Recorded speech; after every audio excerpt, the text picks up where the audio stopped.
Hey everyone, it's episode 1. I'm Steven, I'm Winston.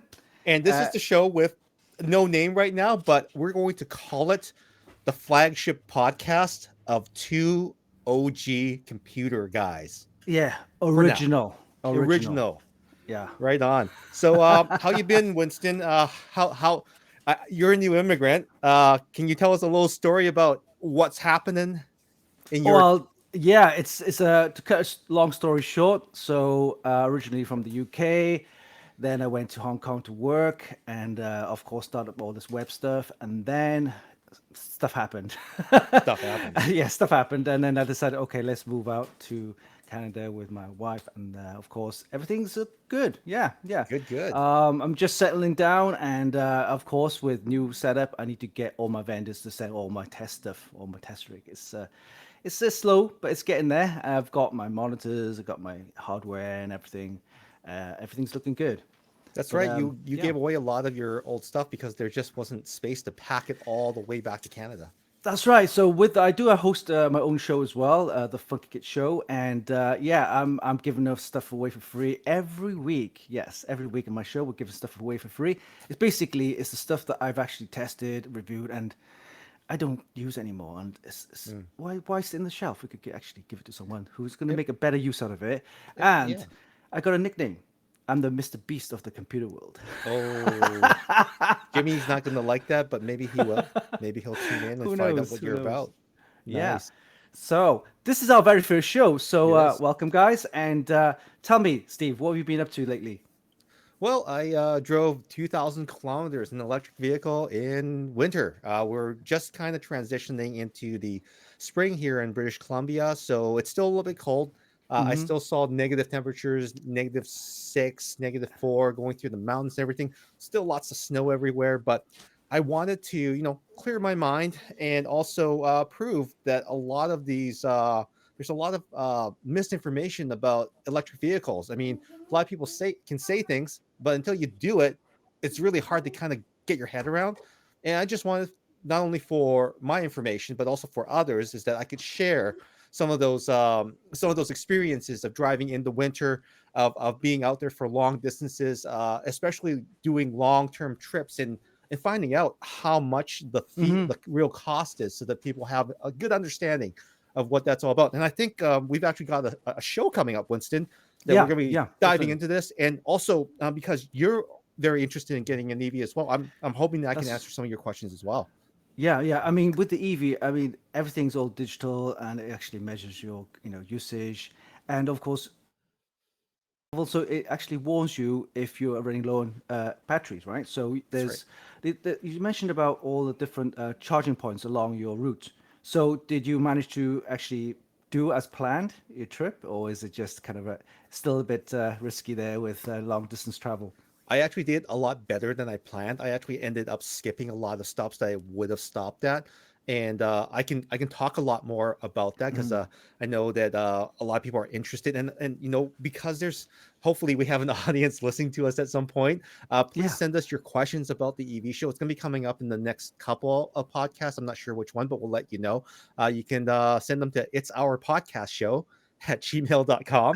That's going to be in the description of the video. So make sure that if you want to see the show and you want your questions answered, definitely Mm. pop them in there. But also subscribe to this channel, because as soon as that show airs, we'll let you know right away. Excellent, excellent. So on my side, I think I'm just again settling in everything. I've got all my hardware. It's looking good. I've actually started to do a lot of the RGB stuff. I know RGB's been a while. It's been but I'm planning to do like TVs, like the Oh, ambient colors and stuff like that. So give you that yes, little mood. It actually helps. It actually it it, does. you know. Yeah, I and think I see a lot of people doing that with the large TV. So I've actually got that on my monitor, but I'll probably do on my TVs as well. But everything's looking good. Yeah, yeah. very I still have nice. to get used to the 110 volts you mean stateside. you mean the little plug, the tiny plug? Yeah, yeah. I mean, because when back in the UK and in Hong Kong, pin plug, and it's That's right. 240, 220, 240 volts.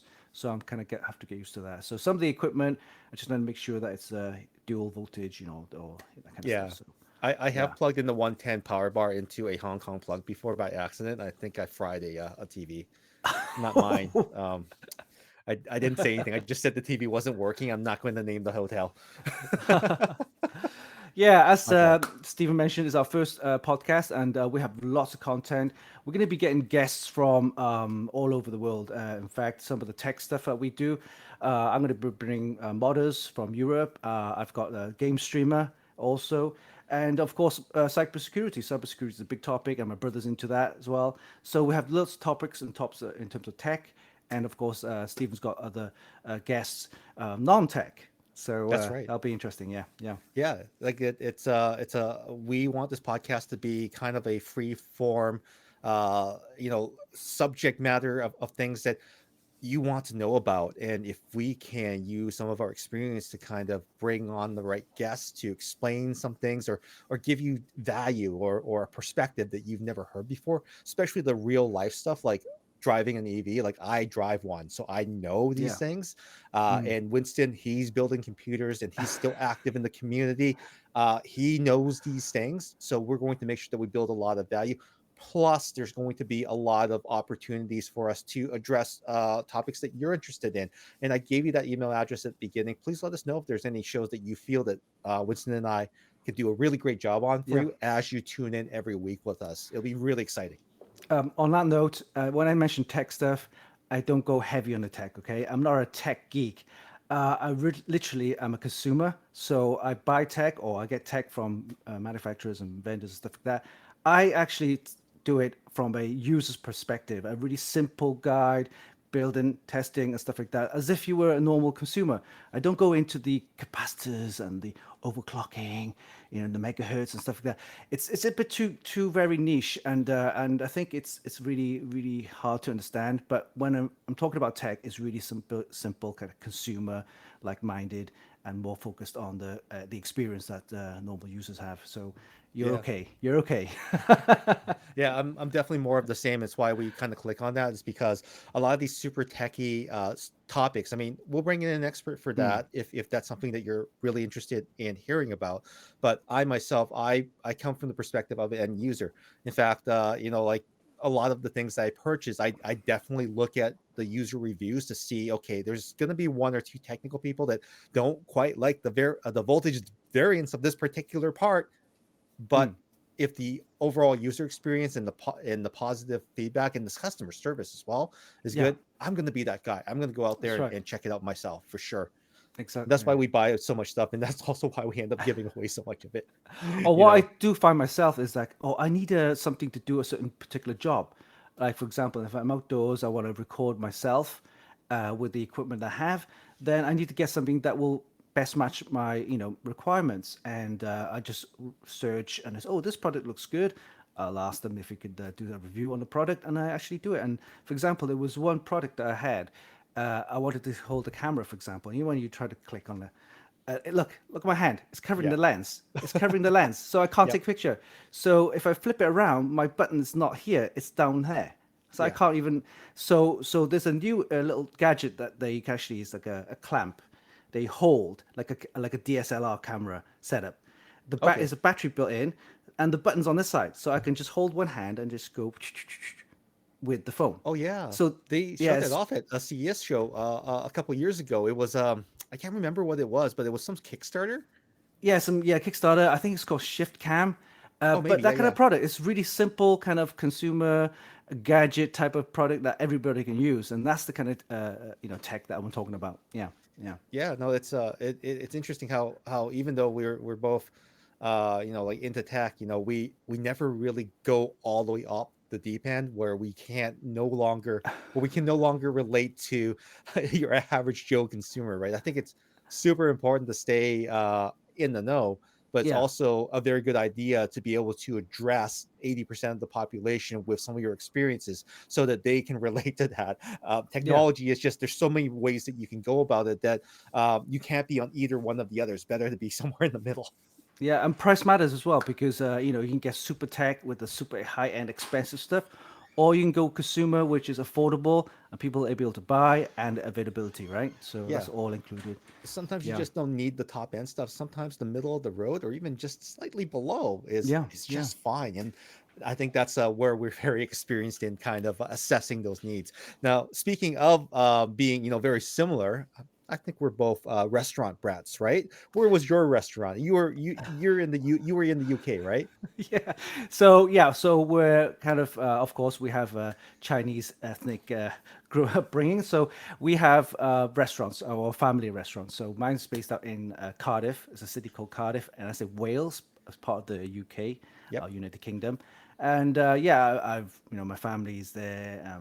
We have like five siblings. There's me.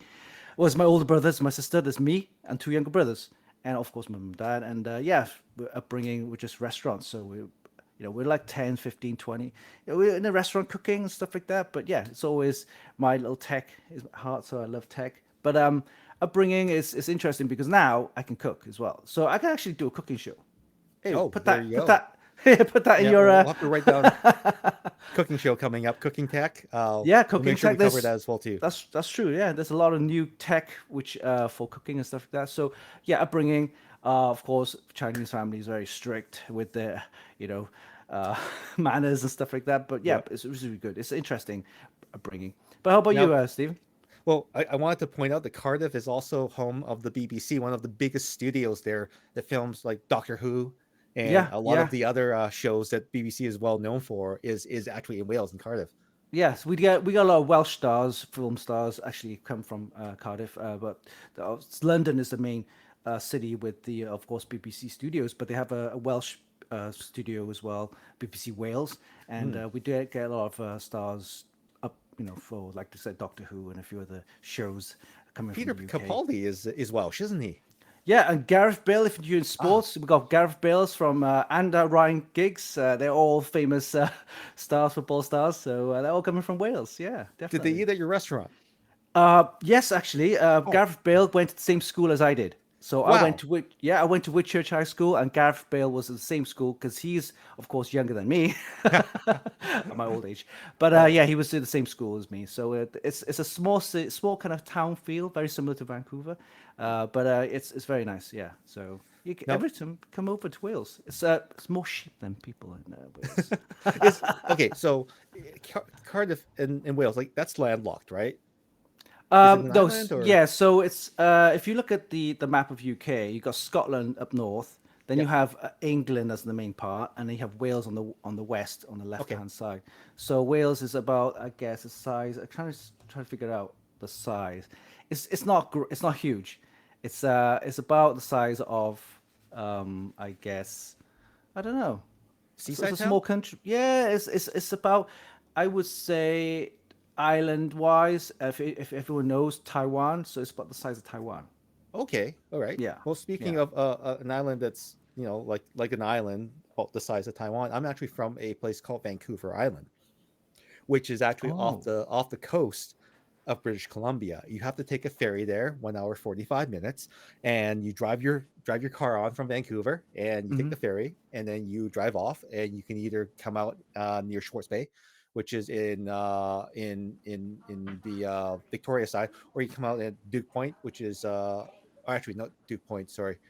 I'm gonna have to edit this. I can't remember off the top of my head. But if you go to Wasson, you end up at Schwartz Bay. If Yeah. you go Horseshoe Bay, you'll end up in Duke Point in Nanaimo. I believe that's the setup, But right? Or is that but departure bay? The Vancouver Island, yeah, Vancouver Island. There's another city called is it Victoria? That's the capital, as they say. That's right. Yeah. The British were very smart. They stuck the capital of British Columbia on a tiny island off the coast at the very tip, at the bottom, so they can run away in case they All got right. attacked.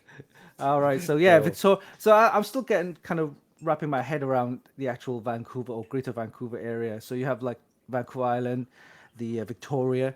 Then you have the, of course, Victoria downtown. I mean, yeah, Victoria, Vancouver downtown, and it's you have all Nanaimo in part the middle. of, yeah, it's part of the this. I'm gonna say city because a lot of the administration is done in Victoria, right?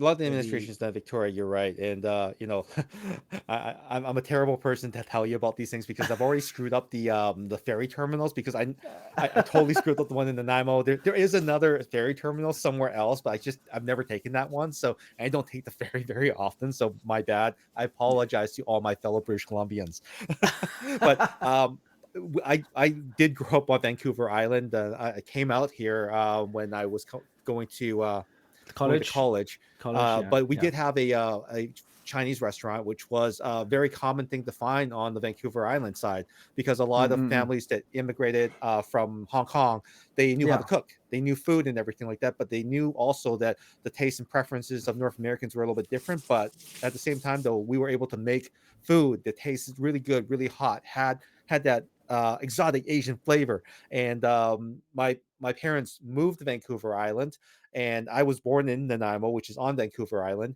And one of their first jobs was at the same hospital that I was born in Nanaimo. But my dad wanted to run his own business, so he had to kind of learn from that. So he would work in Port Alberni, at smaller restaurants that were up island in the interior and in the interior of the island, just yeah. to kind of learn the trade. Mm-hmm. And then eventually we settled down in Parksville, which is one of the small little towns. That's I don't know if it's like one of the. It didn't have a Ferris wheel like Blackpool in Right. England or anything like that, but it was on the beach. It was very quiet, seaside town, and everything like that. But we didn't have a McDonald's for years, so that's how Ah, small it really? was. So when McDonald's comes to town, you show up on the map. So for a long time, we didn't show up on the map. But small school, my graduating class was like 119 people. That was Okay. it. Oh, I tell was me one of something.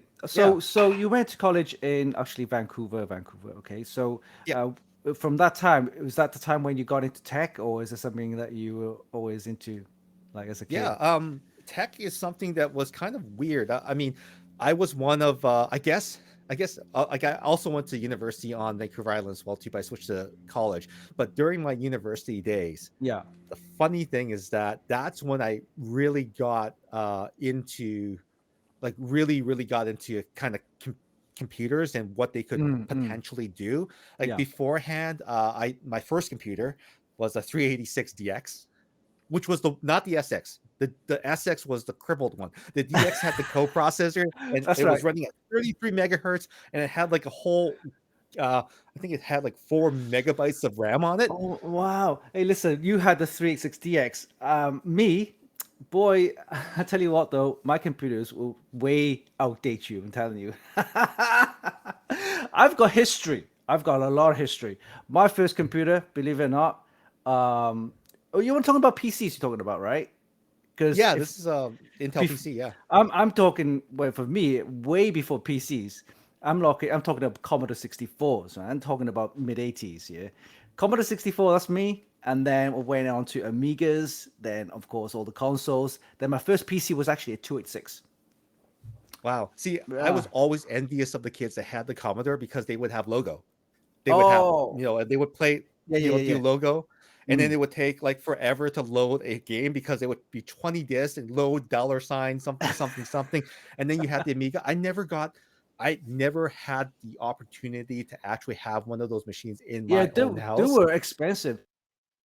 For Commodore 64s, for you guys to know, they're the like 8-bit computers, right? So the Yeah. 8-bit, and the graphics were very, blocky and stuff like that. And then we switched over to the 16-bit, and that's where the Amiga comes in. The Amiga Yes. comes in with Atari STs, and they used the Motorola 68,000 chip, right? And they were the 16-bit, and then the graphics were mind blowing. I thought, whoa! And that's why I got into it. And they were expensive. They were like $500 to $800 around US Yeah. equivalent. And at the time, we're talking about late 80s, and that's Yeah. expensive. Then, but the games are okay. And then PCs is when there were a lot of PCs in college. And when I went to college, nobody was using Amigas. We were using Yeah. PCs. I thought, okay, this is a bit boring here. And then they started building up, and then you have graphics cards and all that kind of stuff started coming in, Yeah. and then you got a 386, and yeah. So we're gonna do another talk show with that. All right, Oh yeah. retro tech. So Retro something. We're going to talk about all our favorite PC things, right? Yeah, there's so much talk about, especially in the console space as well too. I mean, well, I won't give anything away, but one of the game consoles that I had predated even the ColecoVision. I actually had something called wow, the Odyssey 2, which was the second version of it. But we'll never talk heard of. about more about that in that Okay, particular episode. yeah. Oh, for you guys who don't know, Stephen has is I'll say quite well known with the community, computer community there. He was, I think, one of the first guys who could actually build a computer from start to finish in like how many minutes? I don't Oh, know. geez. I remember. Oh, You you're remember talking that? about that. Oh, yeah. Yeah, I remember Yeah, that. no, it's uh back in the good old days of CES, when things were stable and good. Mhm. There was this company called Tiger Direct, and of course, over the years they haven't had the best reputation, but way back when they were the bomb. And Mm, so they would have this charity PC race every year where, journalists would go there and they would actually compete on building a PC yeah. and have the fastest time. So they would have PCs that were basically dismantled, tested, but dismantled, and you would have to go in there and build and race for your favorite charity. So you would actually declare your charity that you're racing for. You would Mm. get prize money if you won. Uh, I know that there was a lot of glam and glitz around it. It's just a good experience because you feel good about doing it. So my very first year doing it, I had the opportunity to race against a lot of OG, like Computer Shopper, Computer Magazine, like all the old Oh school yeah, guys and old everything school like that. guys. Yeah, And yeah. the year that my very first year, I was racing against Will Smith, not that Will Smith, but Will Smith from Maximum PC at the time. Ah, right, right, right. And I lost to him. I Oh, by how lost to him many? By how because much? they gave me a 20-second penalty because, and I feel this is justified, because I left the ribbon cable for the CD-ROM detached. I forgot to plug it in. But Oh. but then when they interviewed me, I'm saying, "No, look," I said, "This is very forward-looking. I didn't know this was going to happen, but I'm like, look, guys, CD-ROMs are on their way out. You're never going to need one anyway, so why bother plugging it in?" But I came in. I think that year I came in second place. That's good enough. That's good. That's really Second good. place. Remember, though, you're racing against the old G guys now. Oh So yeah, it was yeah, so much fun. yeah, And then I think it was not the year after, but the year, no, maybe it was the year after. I came back and then I actually won yeah. You the killed it. event. You come I back killed and it. you rocked it. Yeah, you killed I it. rocked Cool. it. I won it. Will wasn't there that year, unfortunately, but Norm was. All right. Norm, his partner, who both of them are on Tested, Mm, which mm, is mm, mm. from the MythBuster guys. So I was Okay. racing Cool. against Cool. those guys, and Justine. Oh, I Justine. Yeah, yeah, yeah. Justine was there. Cool. So everyone, it's very kind of, I hate to say it, very kind of mix of Yeah, everyone was there the year that I was able to win, yeah. and I In wasn't even fact, expecting to win. yeah. In fact, a lot of people ask me why do I like PCs? Well, if you think about it, if you break it down, all the components you have: graphics card, RAM, motherboard, CPU, case, Yeah, power supply, and stuff like that.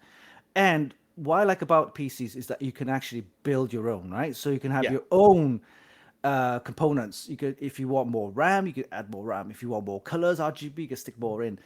You want a more beefy power supply, buy a bigger one, put it in. And that's what I like about PCs. You can build your own creation. Whereas if you buy a Mac, if you buy something that's already built, you can't change all the stuff in there. So that's why I like about PCs. You can just build anything you want to the way that's that so you like true. it. Yeah, The other yeah. thing too is, and a lot of people start this way, and we have to acknowledge that everyone starts from somewhere. That's why we're not the Mm. super duper techie. We recognize that these people exist. In fact, I'm one of those people. But I will start by taking apart something that's already built. I need to understand how it's Oh, done. yeah, So yeah. during university, and the reason why I had the 386 is because I showed an interest in, like putting my own modem in. I had a 56K modem, one of the first. I had, bulletin boards and everything that I jumped onto, and the dial tone and everything like that. That was me growing up. But the reason, and this is kind of funny, during college, during university, when I was in Victoria for that. See, I'm an island person. I don't even know the ferry terminals properly. Terrible, terrible.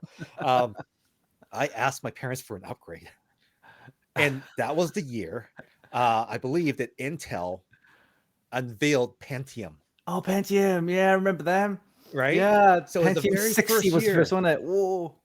right? So I begged them for a Pentium because I said that my 386 was too slow for Fox Pro for my programming. I need something faster. But the real Fox reason Pro. I wanted it The real reason I want it is because that was the year that Doom came out. Oh, Doom. Yeah, Doom and yeah, Doom 2, and then Quake beta. yeah, yeah. So Doom is I grew up from Doom and Quake, and in fact, back in UK, especially with Quake, Quake Champion was actually one of the guys that I knew playing for the whole UK, and yeah, Quake, man, was a big thing. Doom started off, and then yeah, Quake just blew up. So Yeah, it was crazy. fantastic. It like the networking was so much better. In fact, what we would do is and this is even more kind of stupid computer stuff. We actually would go out and buy extra modems because back then you didn't have Ethernet, Yeah, so you have right? to, for the guys who don't know, Ethernet is like a thing that you have now, but back in then we had modems, and basically it's Yeah. a dial tone on the phone, and the fastest speeds you had was 56K, I think. Before that, if you could afford it, that is. I mean, normally you get like 28.8K, now there's 56.6K. The speeds that you get is literally 56K, and the ping times are really high. So Mm, people go online and play, and then start those that I think that particular year towards the end of 80s, early 90s, early 90s, they have cable modems, and they were like the super highway of the internet, and people on cable modems were like king of the when you play online because they have yeah. low pings, faster speeds, and yeah, 56K modems. Go ahead. Yeah, see, like we would buy an extra like we wouldn't call it a dummy, but we would buy an extra 28.8 or 56K if we could afford it with our allowances in university because there's not a lot of food go around. So I plugged an extra one in. In fact, most of the guys in my dorm were really cool and they really love playing games. So we would plug an extra modem in the machines that could actually accommodate it. And what we would do is we would plug those in and throw phone cable to the other buildings Oh, so so that you we do can share. LAN. Yeah, do So this sharing. is like Yeah, yeah. modem LAN, and we would play with like weird like AT strings on modems, and we would actually LAN a whole bunch of people into our Quake beta arena. Yeah, yeah. It Because was so for much fun. Yeah, so for you guys who don't know, back in the days on the modems, how it actually works is that when you have a modem connected from a PC to your what we call ISP, Internet Service Provider, on their side, say the tower block, they would have a physical modem connected to your computer, which is of course another modem, and that's how the internet would work. Yeah. So you have a modem, they have a modem, Yeah, and for if you have like a 20 people living in the block, that tower block with the ISP would also have 20 modems. So that was an inefficient way of doing it back then, but that's the only way with the technology at that time. But now, of course, you have the cloud and stuff like that. But yeah, it was yeah. crazy. Yeah, And yeah. Wi-Fi, right? Because we would have to climb on the side of the building to throw the cable over to the next building to kind of get them on board. So it was really nuts. And I had my Pentium, and that was a lot of fun. I learned a lot about computers in that time frame. Yeah, yeah, same And here. that Mm. like LAN gaming, right? What we take for granted these days, being in the single room and being able to connect everyone up, we never had that. Like Yeah, yeah. that wasn't normal. Yeah, and I think for me is Pentium. Yeah, I couldn't afford a Pentium. I skipped that. That's why I begged for Then it. and then Pentium 2 came out, and that was expensive. Oh I yeah. still couldn't afford that. But at the time, AMD was coming up and coming. So AMD had the chip, and it was really affordable. And I thought, okay, great, I'll buy that. And it's PC compatible, so I'm working on that. And I realized that, well, it's a bit slow, but then you can actually overclock an AMD and get it to the Hmm. speed of a Pentium 2. So what? I'm buying a AMD, which is half the price of a Pentium 2. I can then overclock it by upping the voltage, better cooling, and now I'm getting the same speed as a Pentium 2 for half the price. And that is how I got into overclocking, and that is why I love AMD because it's cheaper than an Intel and it's PC compatible, and that's it. That's the way it goes. Yeah, I have I a I have never a look story back. to share about that as well too, but I'll leave it for our next episode Yeah, because it yeah. has something to do with one of our very esteemed seniors or PC legends out there, which we'll name Mm. when when we do the episode. But it's and I had a chance to meet the guys, but I'll let the cat out of the bag in the next episode there because there's a little bit to unpack there, and I know that you've met him as well too, Definitely, yeah, yeah. for So sure. that's why PCs are great because you can just play around with it and just mod it as there's a whole world of people modding their PCs, like similar to modding their cars, right? So Yeah. you know, so it's a whole new world. So yeah, definitely more topics on that. Yeah, like even cars and everything like that. I mean, the fact that we're not super technical, but we know enough to get ourselves in trouble. Even cars, like like I would do my own oil changes. I would do many things. I think you're the same. You would do most of your maintenance yourself because you knew how to do it just by doing it, Yeah, that's right. That's right? right. Because it's Yeah. easy. Most people will go to a car dealership and get ripped off a little bit, but they feel good about it because I don't want to do that. I'm actually it's weird. I'm like anything electronic, I will attempt to take it apart with a screwdriver and mess around with it. But when it comes to like construction and drywall and plumbing, no, I won't do that. I know it's Yeah, really strange. yeah. Some people do that. For example, a friend of mine, he's into DJ, right? So he's Yeah, DJing, DJ. There's again another whole world when it comes to DJ tech. yeah, There's like the mixers and DJ turntables and also kind of consoles. But there's another DJ tech world there. But yeah, he does that for in a living, and also he does just check it out, carpentry. Yeah, he makes like tables, custom tables. So, if, for example, if one day we get a podcast table, oh, yeah, that'd be he nice. could do Yes, that. yes. Yeah, he could do that because we can have like guests and you in front of the. So yeah, yeah, podcasts. Yeah, carpentry. He does a lot of stuff like that, and he does a lot of DIY. So, but then when it Yeah. comes to tech though, PCs, he's like, oh, okay, I'll just get a Mac. It's funny. We kind of complement like certain people complement each other so well, and it's just about finding those same people that have what you're missing. It's almost like the two of you when you get together, you're the perfect person, Yeah, right? yeah, yeah. Which is fantastic. But So, that it's so interesting that you bring that up. Yeah, it's yeah, uh talking I about just can't. yeah, talking about podcasts, you see, I've been doing my show for a while, and the reason why I wanted to do one with Steven is like, well, I'm in Vancouver now. He lives in Vancouver, and why Sort of. not just bring two together, right? And just kick off with the show. And I thought this is really great. So now we're on the same time zone.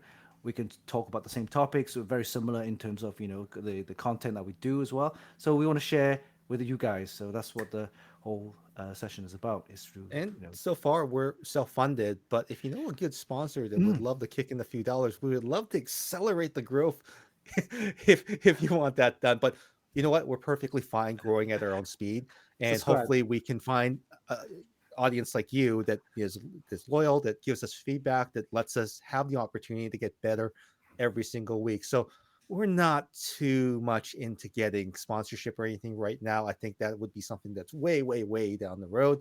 But if Yeah, the first opportunity comes up where, hey, these guys could be really good fit for someone, hey, let us know, and yeah, we'll give you a definitely. shout out. Absolutely. Yeah. Like, and how did we get here, man? Like, speaking of that, I mean, I had a website, you had the website. Tell me about your website first. Okay, so this is a very interesting story. So before all of this, remember back in the day about the 56K modems were gaming and stuff like that. Yeah. So I landed a job with this company called NTL. Okay, Okay. so NTL is basically a cable internet service provider company based in Wales, and they just Okay. started doing cable, right? And the So speeds cable of modems, right? cable modems, yeah, the Okay. speeds of I think 512K. So That that's was definitely like sick 10 back then. times the speed of 56K modems, right? And Wow. people on cable modems were zipping around on the games and they were just killing everybody, low ping times and so on. So I landed this job. So basically, call center job, uh, tech support and stuff like that. They would Yeah. call in and they would just, oh, I got a problem with my 56K modem, blah, blah, blah, blah. So we'll fix that kind of stuff. So over the phone.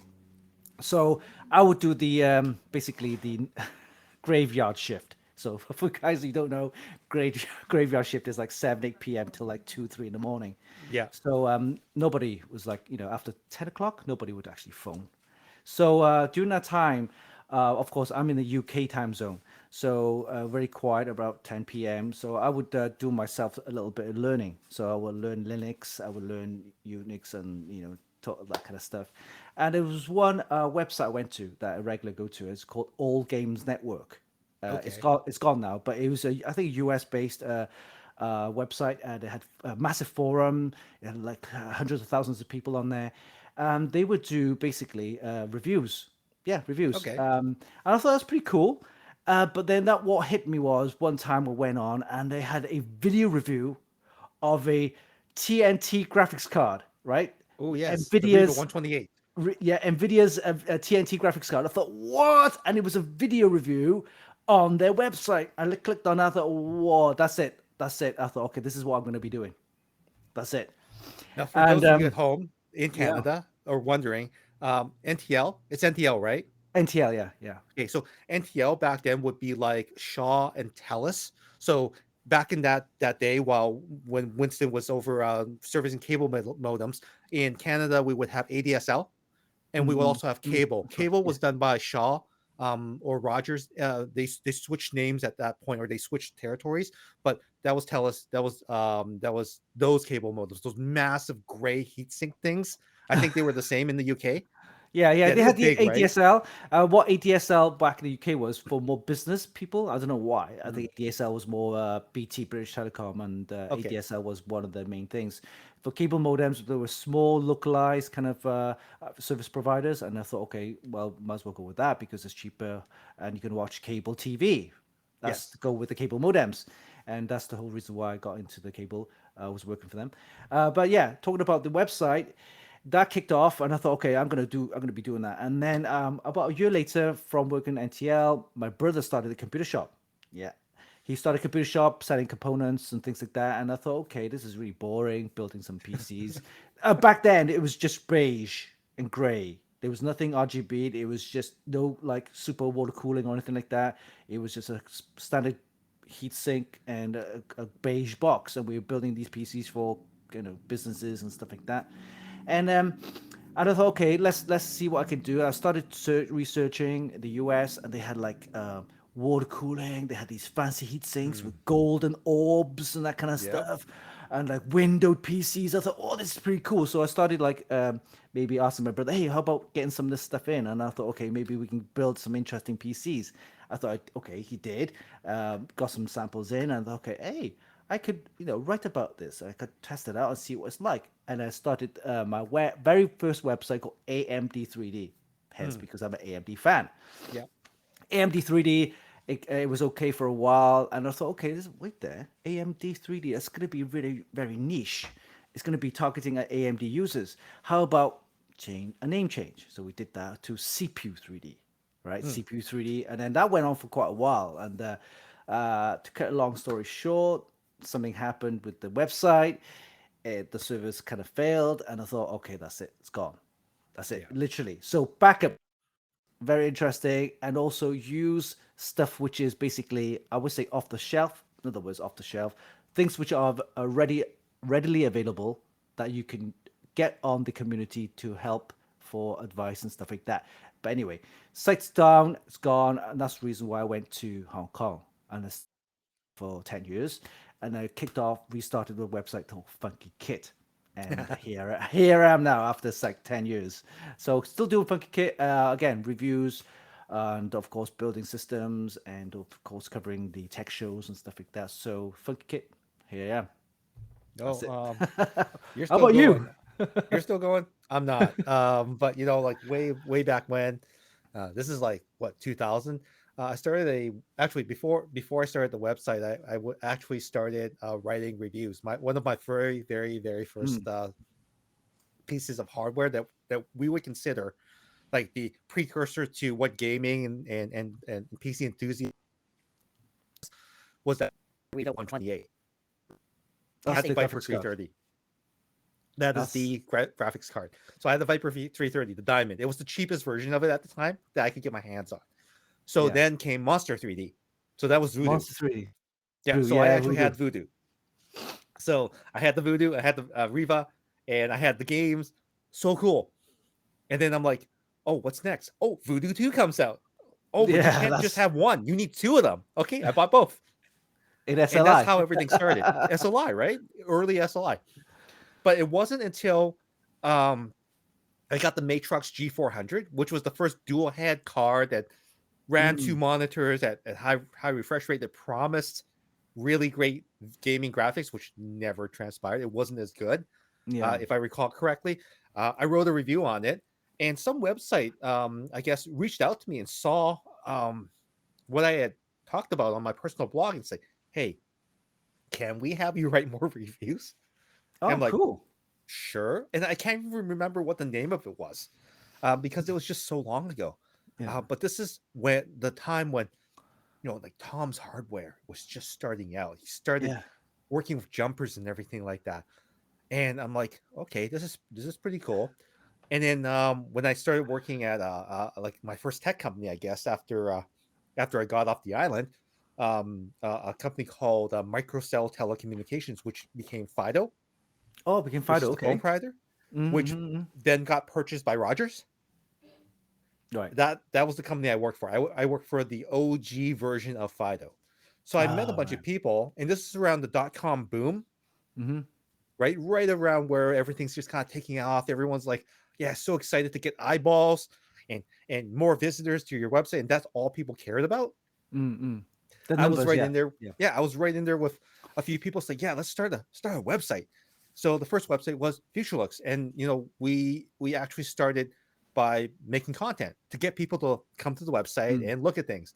And we would try all sorts of really fun things that back then to get traffic. Like we would put our content on Slashdot, we would put it on Yeah. Dig, we'd have Yeah. people come Dig. to our website, Yeah. I remember Dig.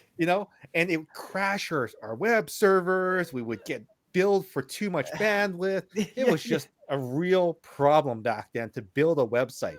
Yeah. So eventually the .com bust came, everyone Mm. left. I held on to the website. I just kept going and just writing Mm. reviews. So I Mm-hmm. kept that up. I kept going. And eventually I started a YouTube channel and started doing that a little bit. Mm-hmm. And I had an opportunity to go overseas to where you were, in Taiwan. Mm-hmm. I went to Computex a few times. I saw the industry, like I saw everything that was there. I even have, funny enough, I even have a collab video with Linus from Linus Oh. Tech Tips when he was still with NCIX. So I guess I had my 15 minutes of fame back then. But eventually I realized that, you know what, I want to do something else. I Yeah. want to do something different. I just didn't want to just do computer stuff. I wanted to do like phones and stuff like that, right? Because I was in this company that did phones before, and I was really excited about what I was selling. So I started another website called Megatech News, and that one dealt with all the consumer tech, all the like Mm-hmm. the stuff that no one else would deal with on a computer website, because it's just too different.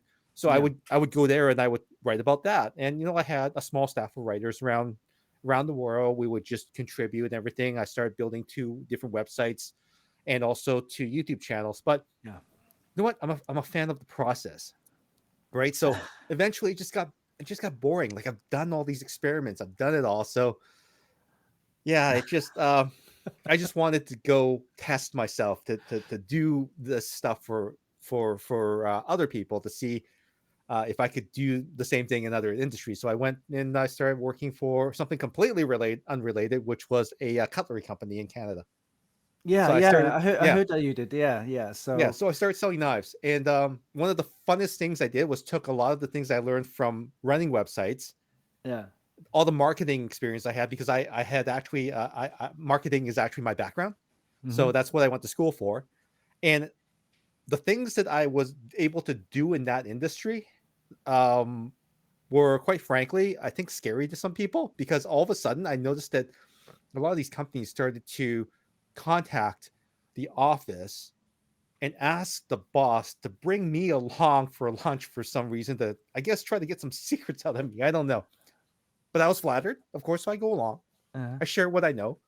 I don't know if they understood fully what I was doing, but I was trying to build the retailer a community. I think you. Yeah, I think more you were like interested in actually bringing content to the people and Yes, seeing their value. feedback. Get some, yeah, like I said, value and stuff like that. So, and also trying different techniques Yeah, and some of the techniques that you've learned over the years are really helpful for exactly what you want to do now. yeah, And this is the whole reason why we want to bring this podcast to you guys, because we want to. I've got great content. Of course, Stephen has great content too, but so I lack some of the skills when it comes to actually feed all this content to you guys, whether through social media or through some of the techniques that he's learned. So this is where Stephen comes in as well, to really give you full value in terms of both the the enjoyment in watching the content as well as sharing content across the board. So yeah, Stephen, hope you guys can really support us. And with yeah. that, um, Yeah, one of the reasons why I said Stephen quitted the website is because, of course, he wanted to try something new. And for me, Mhm. I'm still in the tech game. The reason why I like tech is like people with cars. They if once they like the cars, they're not going to say suddenly, "Oh, no, I'm not interested in cars." You like the cars, you will always love cars. I still love computers. It's just that I don't want it to Exactly. be my all day, every day. And like where you still keep me informed of what's going on, and say, hey, you just told me about addressable RGB and the difference between the two headers. I'm like, sweet. Now I know it's not the same thing. Fantastic. So Yeah. I'm still learning. I still love learning, and I still love Yeah. sharing. That's right. That's never going to change. And I hope that Mm. with Winston's help and with your help as well too, as an audience, to kind of give us the feedback, comments, and everything like that, that we can have just a really fantastic show that isn't pretentious, that isn't over the top, that addresses some of the things that you might be passionate about, and mix in a little bit of both what Winston loves and I Mm. love together. And I think that together we can build a really great community here that really addresses some of the holes that are in some of these podcasts and content out there that are just way too beyond reach for a lot of regular people. Exactly, guys. Listen, I'm not a tech geek in terms of like non-approachable. You can talk to me about anything. I'm recently gone into the gym. You can see like I'm He's way I, better. Like, come on, I'm all linked up as well. Look at my ink. So actually, this is the new term I learned. Right, if you got a little tattoo, it's called inked up. So I got inked up. I'm planning to have some ink here. So I'm just your regular guy, but I like tech. So that's the thing about tech. You don't have to be a geek. You can love to do whatever you want, including other topics and other hobbies. But this is something that we could share in terms of information and content, stuff like that. So can we call this a safe space for everyone else? Maybe yeah, yeah, we it's a can safe do. space. That's it. That's it. Yeah, yeah. You can come to us. We could talk about anything, and that's the thing. We reached out to some of the shows I've done before. We had other podcast hosts that run their own show, and they're bringing. I think it was one of them was an ex army veteran. Yeah, Mm. and he was like esports manager for some time, and he quit that scene. Doesn't mean he's not into it. He still kind of like follows on the esports side of an industry, but also then he does a lot of the his own shows. Of course, people grow up, so we have family commitments and things like that. So yeah, we can understand. Yeah, because we got the experience. Oh We're yeah. not as young as we think you are. Or well, yeah. Well, that's This is another the topic. Asians don't raisin, and this guy over here, he raisins a Oh, little bit less because he actually goes to the gym. I don't. oh, no, yeah, but I'm lacking it actually. I used to go 4 times a week. Now I'm just doing 1 times a week. But anyway, it's it's something.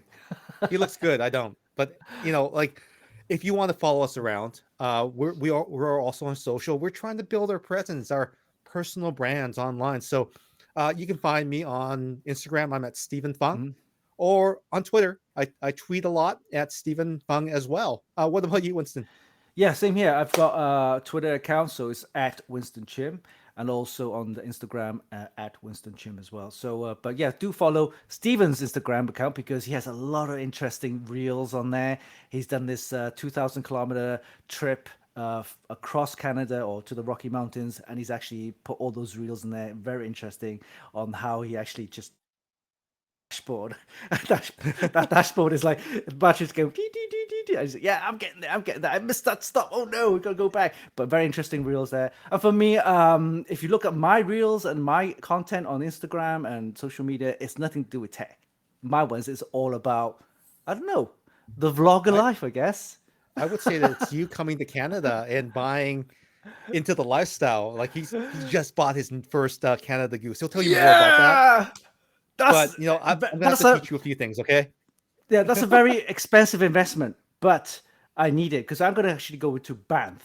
Is it Banff? Yeah. Or Banff? I Yeah, drove through that's there. cold, but it's cold up there, right? I heard it's still Little cold up bit there. negative Yeah. temperatures. So I needed one of those, and I've always wanted one of those for a while anyway. So that's another story. So fashion, we can talk about fashion too. So it's all Fashion about tech. this. Yes, it. This is our podcast. It's our podcast. Is it at gmail.com? Is that right?